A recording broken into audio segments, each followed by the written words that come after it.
யாரும் பண்றாதீங்க. மாட்டேன்டா. பயப்படாத பிரம்டன், இந்த ஒரே ஒரு தடவை என்ன கூட்டிட்டு போதும். நீ பேசுறதை கேட்கல, ஏன்னா இங்க இல்லவே இல்ல. தம்பி, இப்ப நாம பிரிஞ்சு போக வேண்டிய நேரம் வந்தாச்சு. நானும் உங்க கூட வரேனே. அதுக்கு வாய்ப்பே இல்ல. நான் போகிறது ரொம்ப ரொம்ப தூரம். நான் உங்க அப்ரெண்டிஸ். நீயா? No no no no. ஆமா, உங்களுக்கு அப்ரண்டிஸ் கிடையாது, தூக்கிட்டு போறதுக்கு நானும் கிடையாது. அப்படியே எங்கேயாவது போயிடுங்க. நீ அங்க உள்ள மாட்டிக்க கூடாதுன்னு தான் நான் உன்னை அப்ரெண்டிஸா ஏத்துக்கிட்டேன். நான் உங்களுக்கு அங்க உதவியா இருந்தேன்ல. The animals like me. I don't take up much space. உங்க கூடயே இருக்கணும்னு நினைக்கிறேன். தயவு செஞ்சு என்ன போக சொல்லாதீங்க ப்ளீஸ்.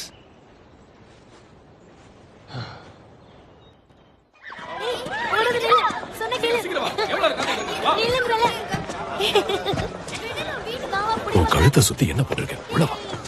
எனக்கு இந்த பையனை நினைச்சு கவலையா இருக்கு பெத்தன். கொஞ்சம் டைம் கொடுங்க, போக போக சரியாயிடுவா. நாம வேட்டைக்காரங்க பெத்தன், வேட்டைக்காரங்க. நம்மளோட வேலை என்ன? விலங்குகளை வேட்டையாடுறது. ஆனா அவ அதுங்களை காப்பாத்த